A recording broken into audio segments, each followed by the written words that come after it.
Hello, welcome to Ear Goes Nothing. So today I'm going to be talking about my stretching journey, and in particular I'm going to show you my stretch up from a 12 gauge to a 10 gauge.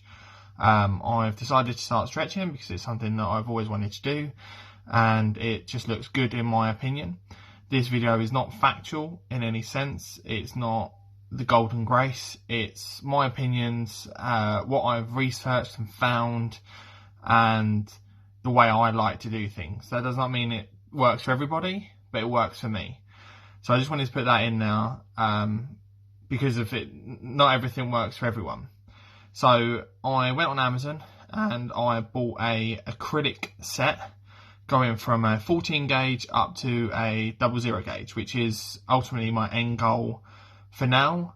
What I've read online is that if you go past the 00 gauge, the chance of you going back and having a normal earlobe is very slim. I don't want to put myself in a situation where in 10-15 years time I want to go back to a normal earlobe and I can't. But saying that does not mean that I potentially will forever stay at 00. Time will tell. So I bought this set off of Amazon. I believe it was £7, so not much. There's lots of controversy about acrylic itself. I personally like acrylic. I like how lightweight it is, and I like how user-friendly it is. Some of the downfalls of acrylic is that it's a porous material, which means that it needs more cleaning, and there are a lot of people who say that acrylic isn't good for you because the porous material means that it can get infected a lot quicker. Admittedly, stainless steel, which is the other one that people recommend, is easier to clean, easier to keep clean, and it's a non-porous material. But from what I've seen with my friends who have stretched with stainless steel, is that when they get to the bigger gauges, so 2 gauge and onwards, where it's so heavy, their earlobes can't support it. So when they're stretching, they're having to hold their ear, which doesn't help, and it actually causes them more pain in the long run. So I've chosen acrylic because of that reason, and the fact that I keep a regular maintenance and I bathe my ear in saline solution every day, and I have a antibacterial wash that I use in the shower to keep it clean. That's why I choose it. So the wash I use in the shower is made by Tattoo Goo. It's an antibacterial, antimicrobial. This is it here.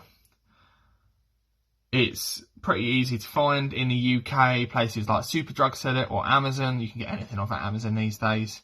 But I personally believe in it. It makes my ear feel fresh, clean, and I will use it all the time. So this is the set that I bought, and as you can see, that it comes in different baggies as such, with 2 stretching tapers and then a retainer to keep in after. So generally you don't wear your tapers past the stretching.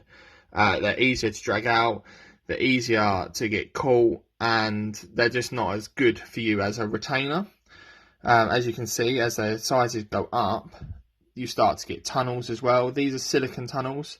I'm yet to know my opinion on these silicone tunnels, but I will let you know in later videos how it goes. But as you can see, as it goes up, the retainers get bigger and they can almost be classed as plugs. So when stretching, it is recommended to have a shower, or with your ear, have like a hot flannel on it before you stretch. This just loosens the skin a little bit, makes it less tense, makes it a little bit easier for you to stretch. Also, having a shower or washing it before stretching eliminates a lot of the risk of it getting infected or hurting as much. But in the sense of getting infected and hurting as much, when you come to stretching, it shouldn't hurt. It should be uncomfortable, a little burning sensation, but it should never split, it should never bleed, and it shouldn't give you major pain. That's all of a sign that your body's not ready to stretch yet. It needs more time. Basically, when you stretch, you need to wait until your body is ready before you go up the next gauge. This is so your body can regain elasticity, your earlobes can thicken. So basically you have a better stretch. I've seen a lot of places say that, oh, I stretched up every 3 days because it didn't hurt. That's not the right way to go. Patience is key in this. I can't stress that enough. You need to be patient. Some people wait 3 months, that's perfect. It's all about you and how you feel and how your body feels while stretching. Me personally, I'll probably wait a month, but I'm not going to give you a timeline because you are different to me. I've gone from a 14 gauge up to a 12 gauge, and this is what it looks like now. I've just got the retainer in, and today I'm going to go from the 12 gauge up to a 10 gauge, and I'm going to go through it with you step by step and try and help you through it. I just had a shower and taken out my 12 gauge retainer. Now I'm going to get some Vaseline. There's lots of things on the market. Some people like holy butter. There is stretching balms. If you're in America, there is a lot more out there than there is in the UK, which is a shame, but I'm sure the market will open up at some point. So I'm just giving it a little massage just to try and A, lube it up, and B, get the blood going into the earlobe itself. This will help with the stretching process. So I'm going to get the taper, and I'm just going to put some Vaseline on that too, just to make sure that we're all nice and lubed up and ready to go. So we're all lubed up, and now we're going to get it.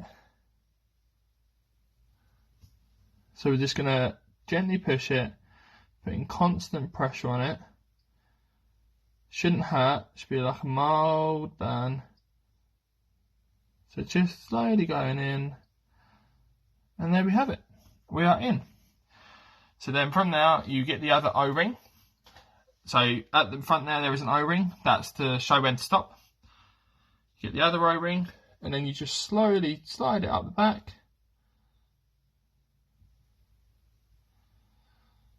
And connect it so it's nice and in.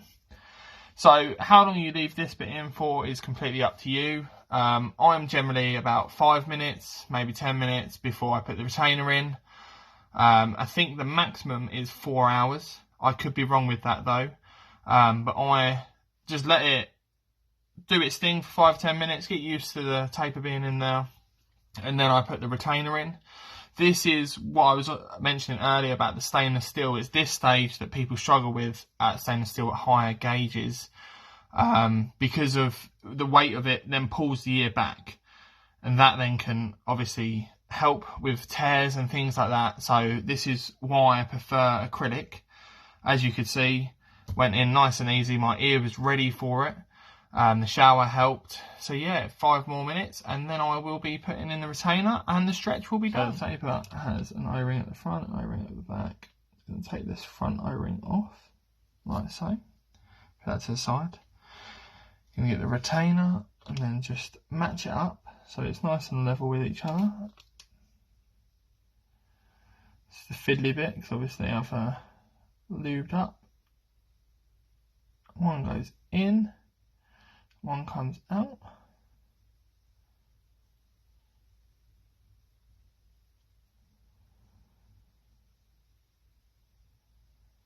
Like that, and then just get the O-ring. Slide it on the back to make sure the doors are secure.